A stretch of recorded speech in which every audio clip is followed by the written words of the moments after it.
tarde. Há muitos que estão aqui novamente, né? Acho que a grande maioria esteve a semana passada. A gente está realizando esse ciclo, na verdade, de 4 semanas de iniciação política. Nós, como comentamos, já tivemos o ano passado, só que nós dividíamos em iniciação política 1, iniciação política 2, e esse ano a gente juntou, até por interferência de vocês, nas recomendações que vocês fazem, nesse folhetinho aí que vocês avaliam cada momento que nós temos aqui na Escola do Legislativo. Tem alguém que está vindo pela primeira vez? No curso ou na escola? Nesse curso, mas já estiveram na escola? Ah, tá, todos? Tá, primeira vez, né? Então, eu vou passar assim rapidamente, falar para vocês que esse é mais um ciclo dentro da programação nossa da escola, tá? A escola que foi criada num decreto em 2014, tomou esse formato de voltado para a população com esse número grande, né, de eventos. São cursos, são seminários, são mesa redonda, oficinas. O formato que a pessoa oferece, tem um conselho nessa escola, que fazem parte também um representante da Unimep, um da USP, e a gente analisa os conteúdos. Todo mundo é voluntário. E para quê, né? O que tem a ver a escola com o Poder Legislativo? Tem tudo a ver. Muitas vezes a gente até ouve, vocês têm que ficar aí fazendo lei, fiscalizar, e claro que a gente tem que fazer isso. Mas para que fazer tudo isso se a população não participa, né? Então, claro que se nós participarmos mais, a gente vê o quanto que falta de cultura política no nosso país, vocês estão aqui bem diferenciados, mas não é o que a gente encontra pelo país afora. Quando a gente fala em São Paulo, quem teve a oportunidade de ver política em outros estados, é ainda mais chocante, o quanto que dá ausência, né? Hoje de manhã nós tivemos aqui em torno de 80, 100 jovens, né? E eu perguntei, quem gosta de política? Só 3 levantaram a mão. Aí eu tomei a liberdade de falar para eles que eles já tomaram uma opção, inclusive uma decisão política, de deixar que os outros resolvam por eles, um momento que eles mesmos tinham falado que está horrível. Então, eles estão deixando que alguém resolva. Então, tudo tem a ver do legislativo com a escola, com essa escola, porque a escola tem como foco principal, se a gente tivesse que falar, só um item, só um eixo, seria promover cidadania.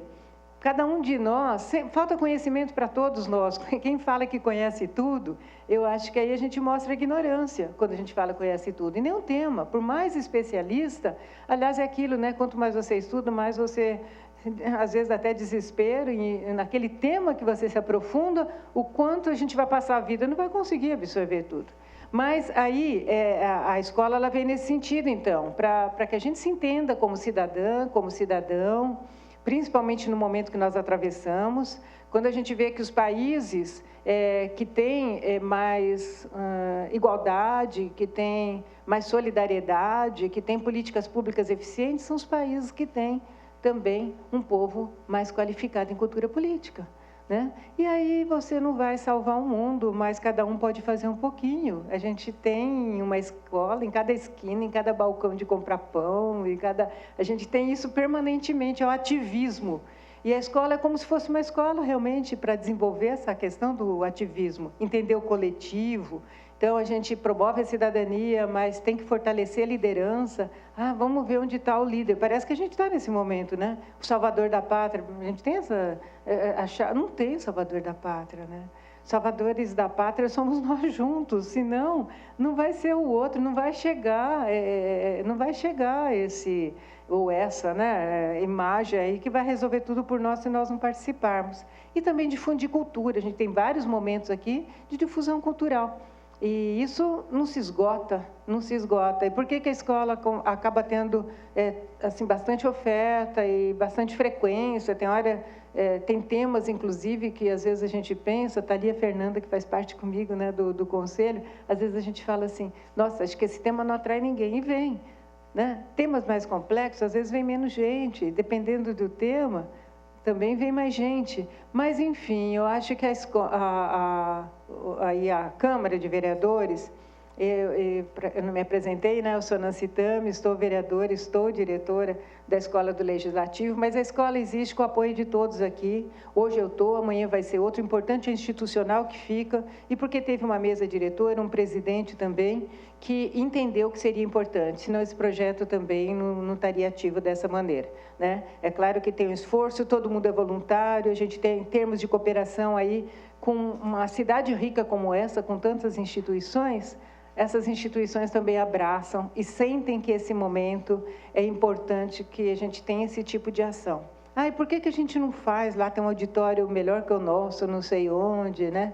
Porque a gente tem que vir para essa casa, a gente tem que frequentar, tem que transitar aqui com naturalidade. Ninguém está indo para a casa dos vereadores, está indo para a casa de todos nós, né? Então, a gente vive uma democracia representativa, né? Somos 23 vereadores aqui, mas tem todo um corpo de diretores, tem todo um corpo de servidores, tem uma estrutura que é para a população usar. E esse curso de iniciação política é capaz a gente repetir sempre, porque existe uma demanda, cada vez mais as pessoas estão vindo procurar. Falar para vocês que semana passada nós tivemos todo o histórico da política, a gente fez um recorte de gênero, e hoje a gente mudou um pouquinho, tomou essa liberdade. Por quê? Nós vamos ter a primeira palestra sobre ética na política, e nós tínhamos duas outras falas do Dr. Galdino.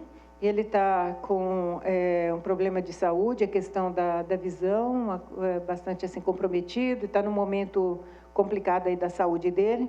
Então, ele não pôde estar presente. Nós falamos se, em algum momento ainda do curso, se ele estiver bem, a gente vai fazer essa abertura. E o Fábio Bragança, que é o nosso coordenador, que está com uma licença médica, numa gripe forte. Então, nós tivemos, repentinamente, né, acontece isso na escola, raro, né, Fernanda, mas acontece.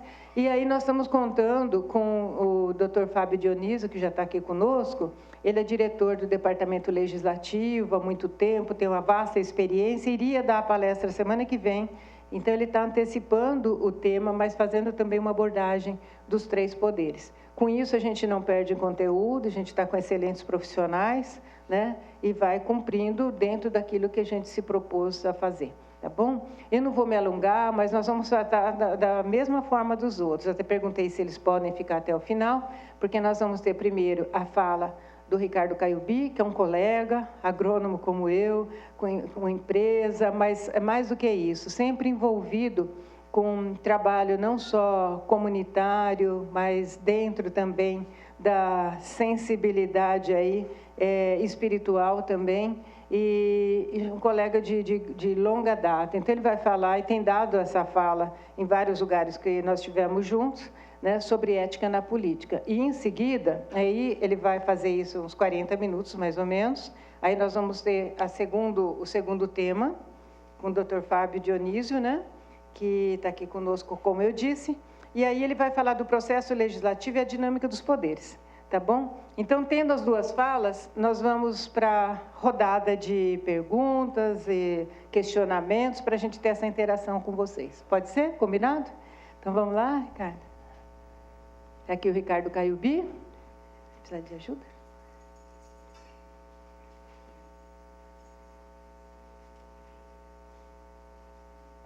Falando que a escola, como eu disse para vocês, todo mundo é voluntário.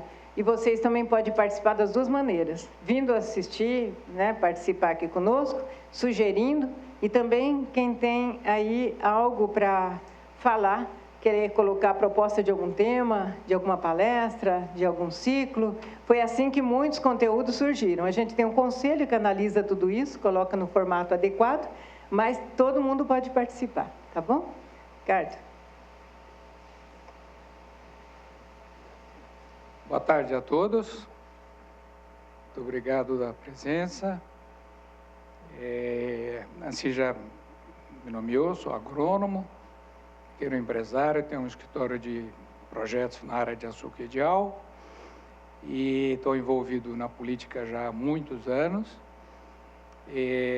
não exercendo cargos eletivos, mas diretamente ligado ao desenvolvimento e acompanhando de perto a política partidária em nossa cidade.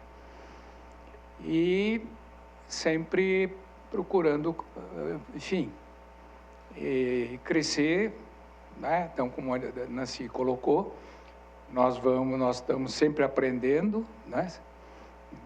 Morremos aprendendo. Isso é né, sinal de quem se sente nessa situação, é um sinal de sabedoria, né? Se achar que não sabe tudo e realmente não sei mesmo. Mas como é a minha desenvolver esse tema ética na política, não é a primeira vez, como a Nancy colocou, mas o momento que estamos, não é? Quando fui convidado, eu falei, nossa, Mãe de Deus, mas esse assunto, né, nesse momento, e depois analisando bem, é nesse momento que nós devemos refletir um pouco sobre isso, né? As consequências da falta da ética, o que é, e da falta de ética, o que ocasionou, né?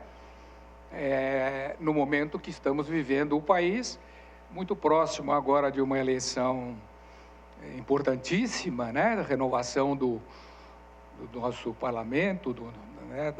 das casas do Congresso Nacional, da Presidência da República, mas nós temos que falar no dever ser, né? A gente tem que acreditar, porque nós não podemos, não devemos desanimar. A presença de vocês aqui hoje, numa tarde, é um sinal, né? É um sinal de interesse. Eu viria aqui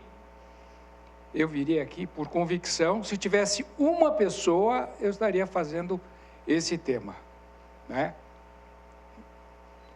Porque eu sinto que cada pessoa é única, né? Irrepetível. E eu faria isso para uma pessoa.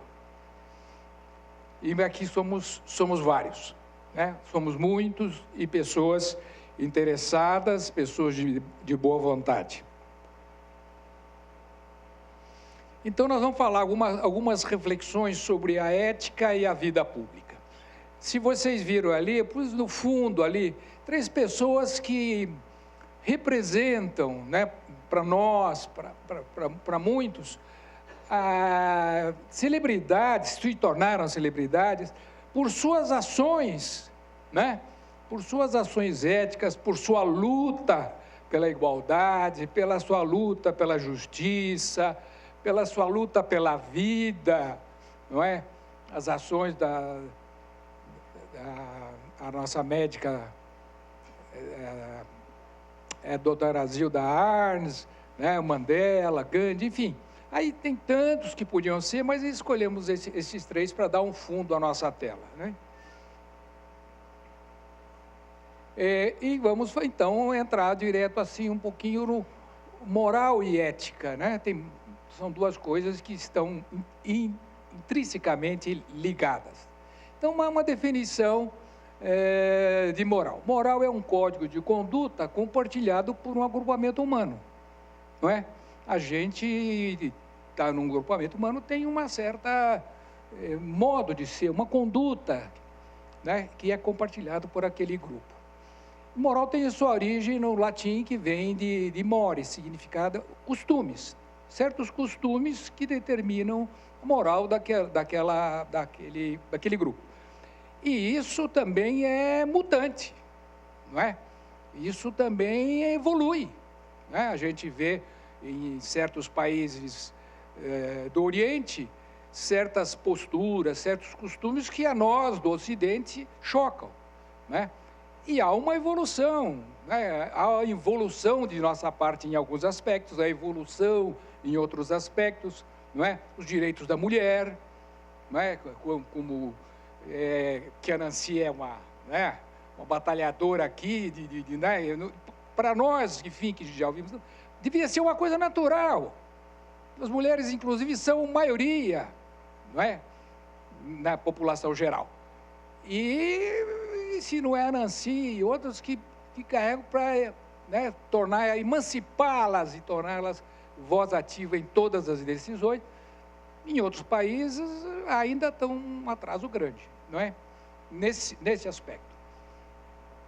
Moral é uma outra definição. Moral é um conjunto de normas que regula o comportamento do homem em sociedade, e essas normas são adquiridas pela educação, pela tradição e pelo cotidiano. Eu grifei pela educação, não é? E a gente até vai mencionar um pouco esse aspecto, não é? Que a educação começa no berço, né? Começa na família. Estou me familiarizando aqui com o PowerPoint.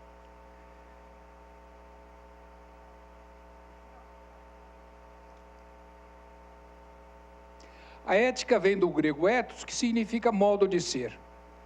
A ética introduz no acordo moral um elemento reflexivo, um elemento crítico, não é?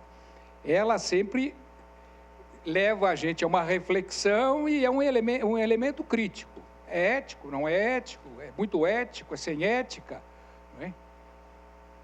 E aqui tem uma definição muito clara aqui do Sócrates, né? Desse filósofo grego tão antigo. A vida não examinada não vale ser vivida. O que quer dizer a vida não examinada? É a gente não fazer um exame de consciência, na linguagem de hoje, né? Um exame de consciência. Nós devemos estar sempre fazendo um exame de consciência, porque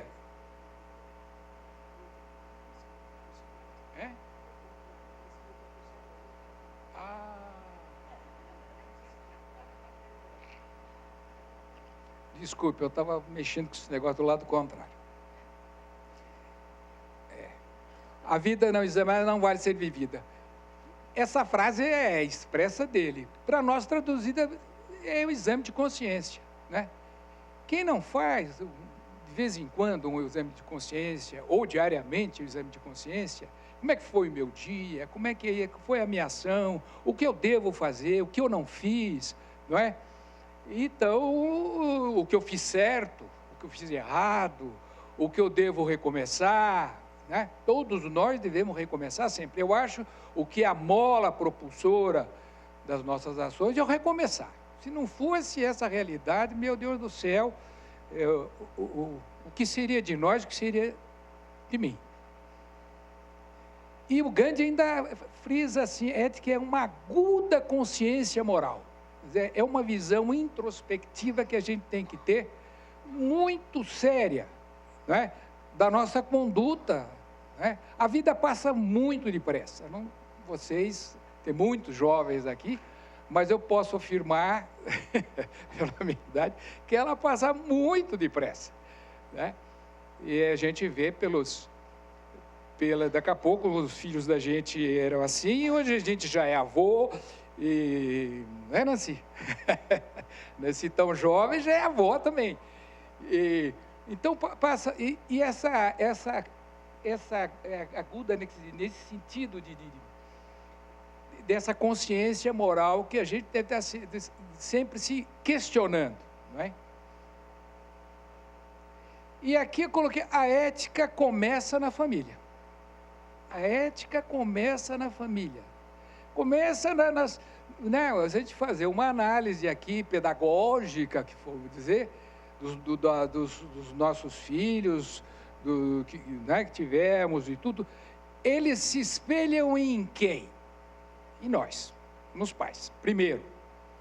Depois eles vão se espelhar em certos ídolos do futebol, vão se espelhar em alguns professores que dão a vida por eles, né, que se esforçam por eles, mas são secundários. Primeiro, então aquela exame de consciência é muito a favor da educação dos nossos filhos. O que nós vamos deixar para os nossos filhos, né? Sempre a gente pensa, o que nós vamos deixar para os nossos filhos?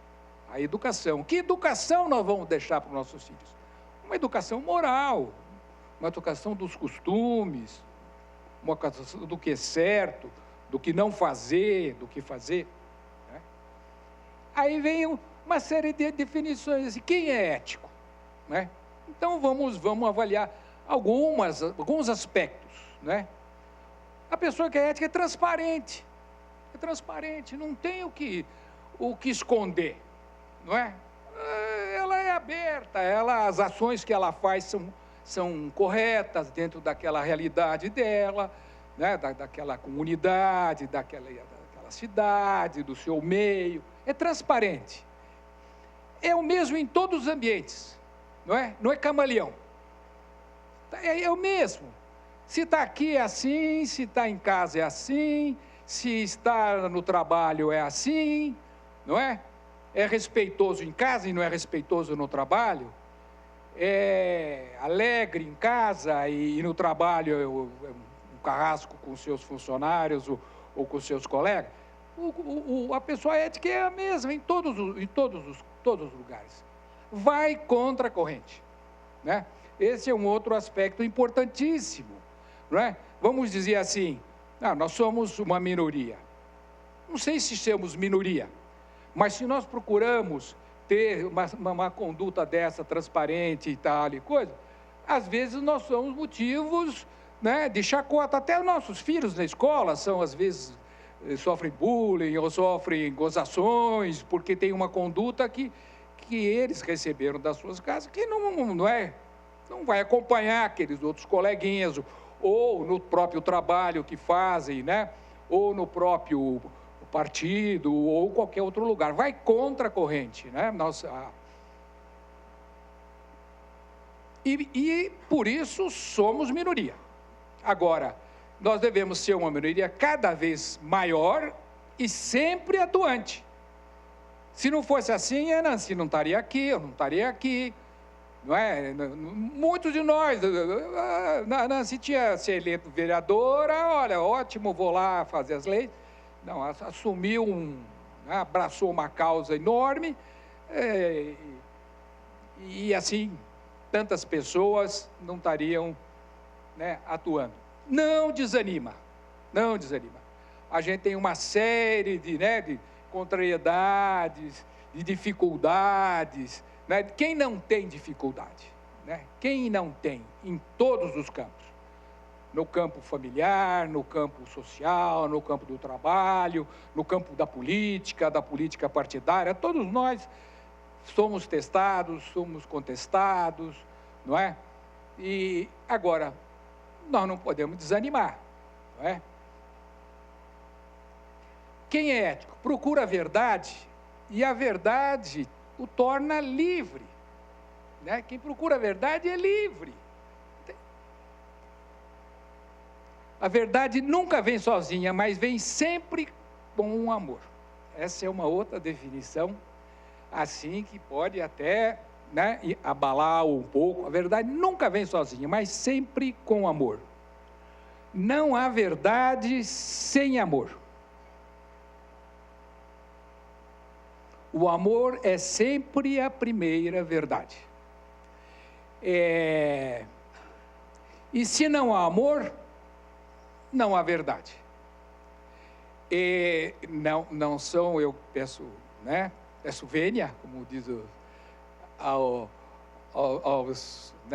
participantes, que essas frases, né, não é da iluminação da cabeça do Ricardo, mas com a devida permissão, a nossa irmã muçulmana é do nosso Papa Francisco, não é? Que abrange todos, não é?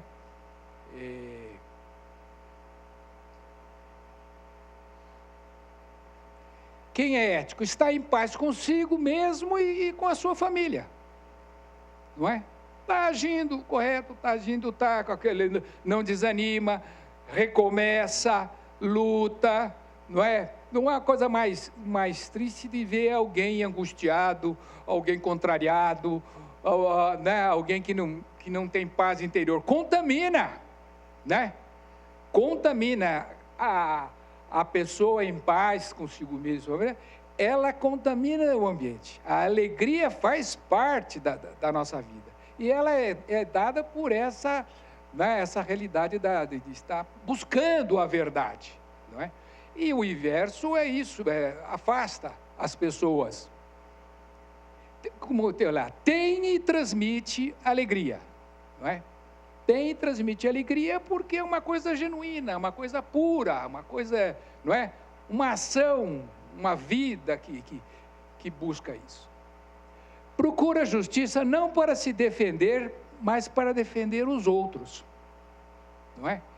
É uma pessoa que luta não para si. Eu não preciso a justiça, não é? Não estou cometendo isso, não estou fazendo coisas, né, que não estão com o código as leis do meu país, da minha cidade, né, meu ordenamento jurídico que exista, mas luta para defender os outros, os mais fracos, os mais pobres. Não é? Não se esconde porque não tem nada a esconder. Né? Não preciso esconder, não tenho nada a esconder. Quem é ético procura estabelecer relações de confiança. Né? É interessante isso, a gente procura ver e tudo, procurar relações de confiança. Isso no mundo do trabalho, no mundo da política, né? A gente procura pessoas que tenham uma identidade nesse sentido. Respeita-se sempre a opção, não é? Através do diálogo com os outros que não pensam iguais, né? Mas relações de confiança é uma coisa assim difícil até de definir, mas vocês entendem o que é isso, né? Cultiva a esperança. A esperança nos lança para frente. Né? Eu tenho certeza aqui, né, por exemplo, a Nancy, quando ela faz as palestras dela, né, excelentes, principalmente quando ela fala, né, às mulheres, ela é uma pessoa de esperança. Ela não está achando que o que ela está falando vai morrer ali, aquilo ali vai, né, não vai dar em nada, estou cumprindo um dever, não. É uma pessoa de esperança que acha que outras pessoas vão se tornar convictas como ela, e certamente ficarão convictas, uma pessoa de esperança. E a esperança nos impulsiona para frente. A esperança não decepciona. Desculpe também, cara irmã, essa frase aqui também eu peguei agora recente do Papa Francisco, né? Ele falando num encontro, ele ainda diz assim, a esperança não decepciona. A ética na política. A decisão de entrar na política é uma expressão de uma opção de amor, não é? Por que a decisão de entrar na política é uma expressão de amor?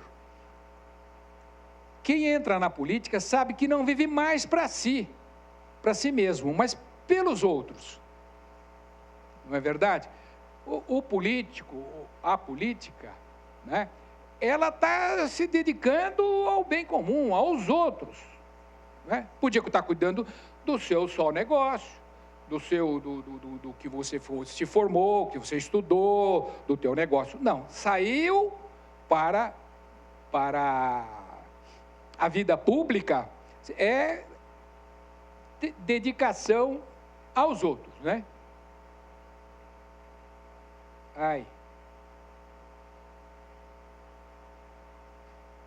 Vocação política. Vamos dar uma olhadinha. Existem dois tipos de políticos. O estadista é aquele que paga no presente o preço do futuro. Luta contra, luta hoje, enxergando que aquelas decisões de hoje vão influenciar no futuro o bem da comunidade maior, do país, do Estado. É uma luta tremenda. Esse é o estadista. Ele luta, às vezes, contra a opinião pública, mas está embasado, tem os sentimentos, tudo que aquilo vai comprometer a sua condição política, muitas vezes não se reelege, né, por decisões tomadas, mas esse é o estadista. E o populista? É aquele que paga no futuro o preço do presente, promete, vou fazer isso, engana todo mundo, não existe orçamento proporcional para aquilo, não existe nada, e ele promete, utiliza da ignorância nossa, de grande parte, infelizmente, da nossa população, como a a Nancy colocou, não é? A consciência política, o acompanhamento político que não há, não é? As pessoas não sabem nem em quem votaram, essas coisas todas que vocês sabem. Então, ele paga no futuro, né, o desastre que ocorrerá no presente. Então, a regra de ouro, né, que nós devemos ter sempre, a regra de ouro, ela está em todas as religiões. Está no catolicismo, está entre os muçulmanos, está entre os budistas, está entre os judeus. Não façais aos outros o que não gostaria que fizesse a você. Se todos nós vivêssemos essa regra, né, que de uma maneira ou de outra ela está em todas as religiões e entre os homens de boa vontade, o mundo seria outro, não é? E a política, essa definição, uma definição importantíssima, né? A política é a expressão mais sublime da caridade. Pô, Ricardo, mas o que você quer? Expressão mais sublime da caridade? É a expressão mais sublime, porque ela se dedica ao bem comum. Esse é o dever ser, não é? Esse é o dever ser. Agora, eu devia estar encerrando essa minha fala, mas eu gostaria de ler algumas coisas muito duras que o Papa Francisco colocou agora sobre a corrupção, para a gente ter uma noção muito forte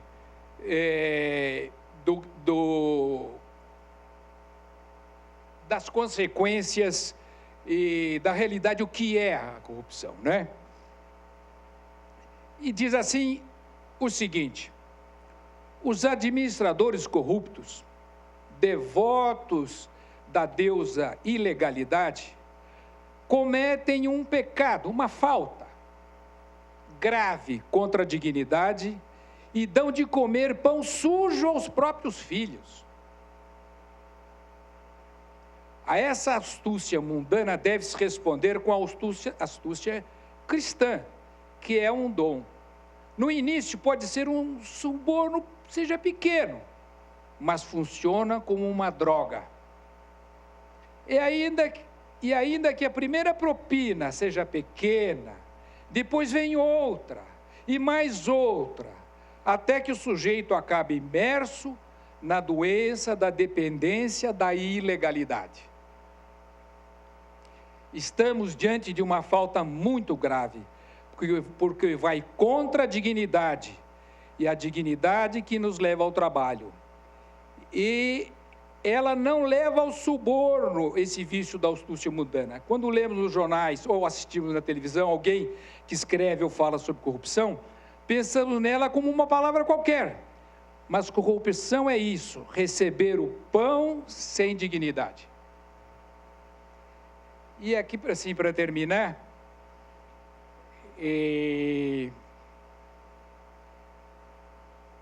o Conselho Nacional dos Bispos do Brasil colocou uma frase, terminando seu manifesto, de um encontro recente deles: ao abdicarem da ética e da busca do bem comum, muitos agentes públicos e privados tornaram-se protagonistas de um cenário desolador.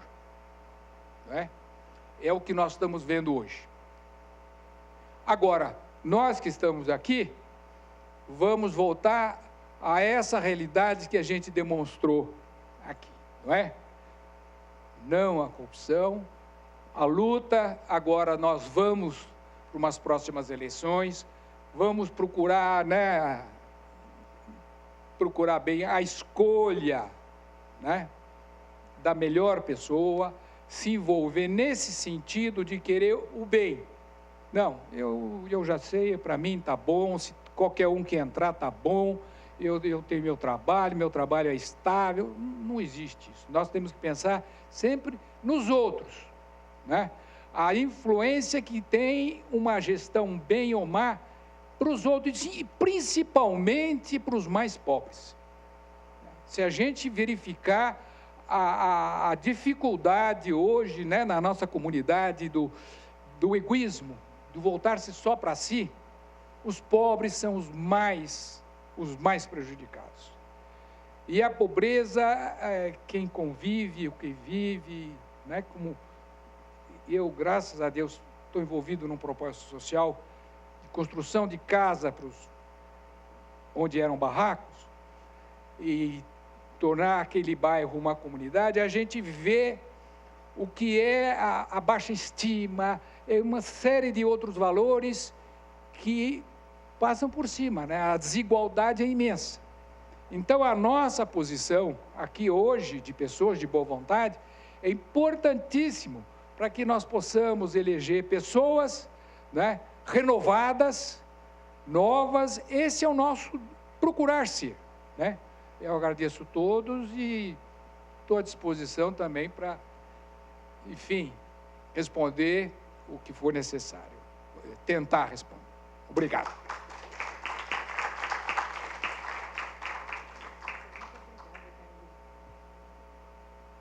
Obrigada, Caiubi.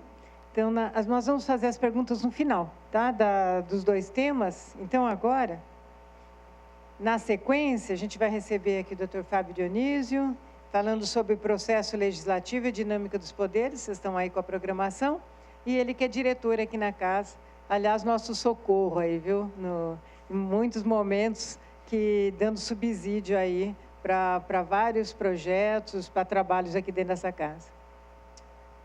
Muito boa tarde a todas e a todos. Eu agradecer mais uma vez o convite da vereadora Nancy, aqui do gabinete dela, da Marilda, das meninas lá. É um grande privilégio e alegria estar falando um pouquinho não só da dinâmica dos poderes, né, mas objetivamente da dinâmica do poder legislativo, que é esse que é o cantinho do coração da gente, é isso que a gente trabalha há algum tempo e é o que mais envolve o cidadão nas atividades diárias, né, observando as atividades do Poder Legislativo local, da Câmara de Vereadores, né, acompanhando o que o seu parlamentar, de quem ele dedicou o voto, né, está fazendo, se está atendendo as demandas, né, os pedidos de forma sempre correta, sempre dentro da sua, né, capacidade, dentro da sua, né, objetividade do mandato legislativo. Porque muitas vezes nós observamos assim, olha, o vereador não atendeu um pedido meu de este ou aquele ato que me beneficiaria, ou beneficiaria meu bairro, beneficiaria minha comunidade, ou aquela determinada região da cidade. Mas será que esse é o papel realmente do parlamentar, do vereador? Então vamos passar um pouquinho hoje aqui para vocês essa questão, essa figura aí do poder público, da ação legislativa municipal. Só que um pouquinho antes de entrar especificamente aqui nas minhas transparências, dizer o que a Constituição Federal determina para o Poder Legislativo Municipal, o que a Constituição do Estado de São Paulo também determina para o Poder Legislativo Municipal, dizer o que a lei orgânica do município também determina para os agentes públicos, quanto, legisladores, quanto aí as atribuições dos vereadores especificamente, apresentar para vocês o que é um regimento interno, o que é o trabalho do vereador especificamente dentro da Câmara de Vereadores, dentro do Poder Legislativo, o que se pode e o que não se pode fazer. E também, muito rapidamente, para finalizar posteriormente, a figura da tramitação das proposituras, porque muitas vezes nós vemos, olha, houve um requerimento aprovado na Câmara questionando tal coisa, mas o que significa, o requerimento, o que significa uma indicação, uma moção, uma outorga de título de cidadão, que muito se expõe à Câmara de Vereadores, olha, a Câmara concedeu esse ou determinado, aquele título para aquele cidadão, a Câmara fez uma determinada quantidade de nomenclaturas de rua. Por que existe essa necessidade do Poder Legislativo local tratar dessas matérias? E, além disso, o porquê o Legislativo local tem um agir muito afunilado das suas competências legislativas. Nós temos um arcabouço jurídico hoje gigantesco a todo cidadão brasileiro por termos a legislação federal. Todos temos que respeitar a legislação federal. Todos temos, né, cidadãos paulistas, respeitar a legislação do Estado de São Paulo, bem como a Constituição do Estado de São Paulo. E quanto cidadão piracicabano, nós também temos o arcabouço de legislação local, né, que nós temos a lei orgânica do município, nós temos aí, se em uso e em vigência, vamos dizer assim, em vigor, um arcabouço de quase que hoje nós estamos quase com 8.500 leis no município. São leis de toda e qualquer natureza, leis complementares, leis ordinárias, e quais são essas diferenças aí dessa legislação. Então, para passar um pouquinho para vocês hoje, a questão da separação dos poderes, né? Nós temos uma visualização muito fácil de ter a noção do poder executivo. O executivo municipal, ele tem todas a atribuição do gerenciamento da cidade, quanto às suas prerrogativas, quanto às suas secretarias, às suas autarquias, fundações e empresas públicas. Muitas vezes nós pensamos e deparamos assim, mas o que significa essas figuras dentro do Poder Executivo? Nós vemos sempre uma Secretaria de Cultura, uma Secretaria de Obra, uma Secretaria, né, desse daquela natureza, porém, nós também observamos alguns entes diferenciados do que secretaria. Por exemplo, a Empresa Municipal de Desenvolvimento Social, Desenvolvimento Habitacional, que é a que cuida dentro do Poder Executivo do planejamento de habitação do município.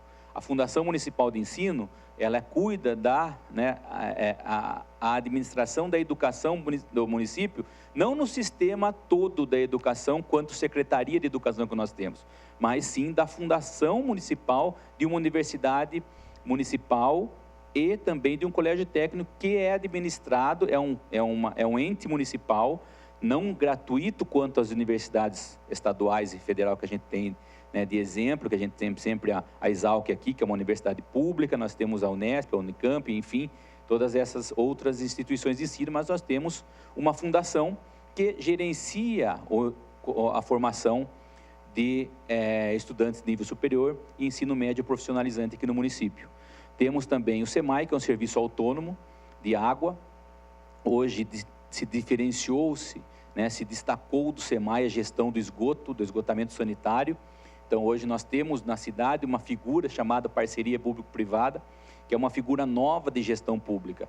Tudo que é essencial para a cidade, o Estado ou a União, ela pode destacar, ela pode tirar da administração dela e levar para uma administração particular com todas as exigências, né, que seria de uma empresa pública, né, de atendimento, de qualidade da prestação de serviço, enfim, de tudo que se fazia antes pelo poder público se faz pela iniciativa privada. Mesma forma que existe a destinação do esgotamento sanitário da cidade, também dos detritos sólidos, dos dejetos sólidos, que a gente antigamente falava, né, é aterro sanitário, é a empresa de lixo. Não, hoje nós temos, né, uma nomenclatura diferenciada para tratar desses agentes de, né, prestação de serviço público, bem como também nós temos o transporte público, que também é feito dessa forma, uma concessão, uma parceria público, que faz o gerenciamento, a gestão do transporte público dentro das políticas públicas da administração, porém, né, são 3 empresas, 3 contratos privados, não são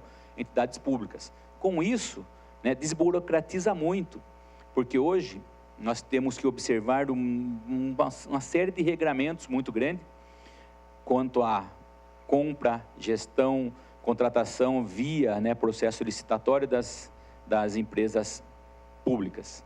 E das empresas privadas existe já né, desdobramento e uma facilitação nessa gestão legal, vamos dizer assim. Não que eles não tenham, né, toda aí uma fiscalização por órgãos de Tribunal de Contas, Ministério Público, enfim, mas existe já uma facilidade para essas empresas particulares fazerem a gestão que antes era engessada pelo Poder Público Municipal. Do Executivo aqui em Piracicaba, nós temos ainda a FUMEP, a ENDAP, nós temos o IPLAP, que é o Instituto de Planejamento e Pesquisas, que faz aí todo o gerenciamento de planejamento urbano, renovação do plano diretor agora. Quem está fazendo, né, é a ENDAP, é o IPLAP, nós temos a FUMEP, eu acredito que são esses os entes, né, de gerenciamento da gestão pública, descentralizando aí quanto às estruturas de autarquia pública aqui do município. Mais objetivamente, quanto ao poder público, nós observamos essas esferas também, nível estadual e federal, né? Nós sempre observamos secretarias, ministérios e parcerias que dá ao poder privado, à iniciativa privada, essa gestão que antes era o que ocorria dentro do poder público. A gente observa isso com a telefonia, energia elétrica, enfim, N prestadores de serviço essencial ao cidadão, porém não mais prestado pelo executivo, não mais prestado pelo poder público. Aí a gente fala assim, como que se fiscaliza, se gerencia esses poderes autorizados a outrem que não poder público, né? Nós fiscalizamos essa gestão particular de serviços essenciais com as agências reguladoras. Senhores, hoje, se tem um problema, por exemplo, com a CPFL, com a Telefônica, ou